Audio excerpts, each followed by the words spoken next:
Hi everyone, thank you for coming to my channel, A Planning Species. My name is Sophie, and today I thought I'd talk about what my lineup is for this year. So, interestingly, I started off with one planner for the year, and then quickly realized that that wasn't going to work for me, and so that's why I am starting my first video in February with many more planners than I originally thought. So let's just dive right in, and I think I'll start with this one, which is kind of to explain my thought process of why I ended up with more than one planner. So I originally bought a Hobonichi Cousin to start off this year. I'm a first year grad student, and so I wanted to use a planner that was a little more organized and structured to layer out my days and kind of organize myself better in my studies. And so I thought the Hobonichi Cousin would work wonderfully as kind of a catch-all planner. And so I intended it to work that way when I first got it. So, for example, I had both my school events as well as my important personal life events all here, and then I would use my weekly to do that as well. So I would have all of my school events, or the time I spent in school, which was between the two lines, and then would designate outside of the lines for personal stuff, and then would try and set a focus at the top. But then it started just getting too busy, especially in my daily pages. So in my daily pages, I particularly focused on important notes that day that were relevant to my academics, but it made it very difficult to have any space for personal stuff. And so it was ultimately this that made me decide to go ahead and get the additional planners to kind of separate my general life and my school life.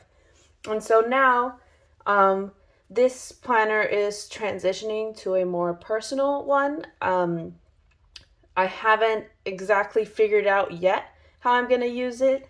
I do sometimes just do like a page to remember an event, or have also used it to practice calligraphy. When I figure that out, I may be able to share, but as I said, this is a personal planner, so it'll probably be limited to my weekly setups. So, realizing that this wasn't going to be enough, I did some research and thought about what other planners I could use, and I came across the Hobonichi for Academics Facebook group, and so I ended up going with two planners for academics, the A6 and the Weeks. And so the A6 is used to focus on specifically class and school assignments, and the Weeks I'm using more to track anything related to my thesis research. So let's go ahead and open up the Weeks. And so I have it in this Into the Forest cover. I tried to match them for this year, and I intend to use this cover more than one year. And I absolutely love this cover. I did try to personalize a little bit. These are a few stickers that I've made for myself and have a picture of my niece and nephew with me here. And so for this planner, I've kept it pretty minimal. I just have my lab meetings or any other meetings or presentations that I need on my calendar layout, and any important dates or important to-do items that have to get done for this month. And I just put a quote here on the bottom. This little red section here is actually a reminder that these are my work from home days. I do have the opportunity to work from home once a week, and so that's typically on Thursdays.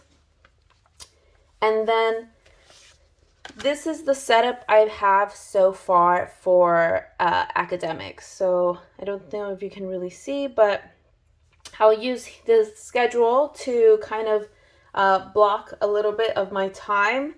I'm still trying to figure out how to use it, so it's not exactly at a level that I like yet, but we're getting there. I use the check boxes for my priority to-do items for the day, and then any notes that I think are particularly important for that day, and then we'll have a for tomorrow section. And then it doesn't always get filled out. I'm still figuring out how I'm going to use this, but so far the size is absolutely perfect for me. I did end up buying the April Start weekly edition schedule. I haven't opened it yet, obviously, but when I do, I probably will use that to time block a little bit better, and then we'll use this space for something else. But yeah, so that's for my A6. And then for the weeks, both the weeks and the A6 arrived in February, so I've only gotten a few weeks use of it. And so similar to the A6, I use the calendar, the monthly section, very minimally, and since I'm using this just for research and thesis tracking, it's just items that are relevant to that. And then on the bottom here, I did try to set some goals for my thesis and research. And then over here, I got a lot of inspiration from Paper Joy, I believe, to kind of use this kind of layout. And so I separated it so that this section are like my scheduled items or items I have designated for individual days. Here for emails, going back and forth. And then the grid section, I've listed my projects, literature I intend to read for this week. This week, intent is the word. Like the more of a detail to do that I have to do, and then have a notes section and a next week section. And this is more or less the setup that I've started with. I don't know if I'll keep this, but I hope to share plan with me's or future layouts in upcoming videos.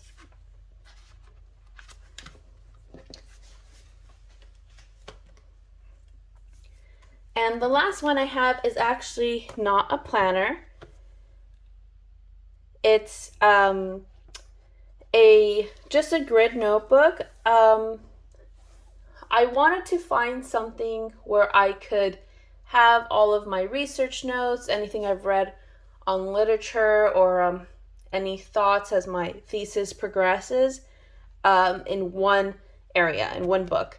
And so I actually ended up choosing Astrology B5 after watching a video posted by Theory of Lauren, and she mentioned something along the lines of using this for all her research, and so that she would have like a consistent stack of books that look the same and just very like professional. And I really love that idea, so I kind of purchased one and thought I'd start my research on this for this year. And I just have here a little sticker about my constant state as a PhD student. That's by Coffee Monsters Co. And this is in its early stages, but I just set up a table of contents. I haven't filled it out yet. As I mentioned, I just started using this, and then I'm using the first few pages as kind of like basics for my research, something that I've carried over from my master's program, and expect to fill this moving forward. And I'll share that if there's anything there that could work for this channel. Okay, well, thank you so much if you stayed through to the end. This is my first video for my channel, and I hope to post a few more. If you have any questions, comments, or feedback, please put it down in the comments below. But until then, I'll see you next time. Bye!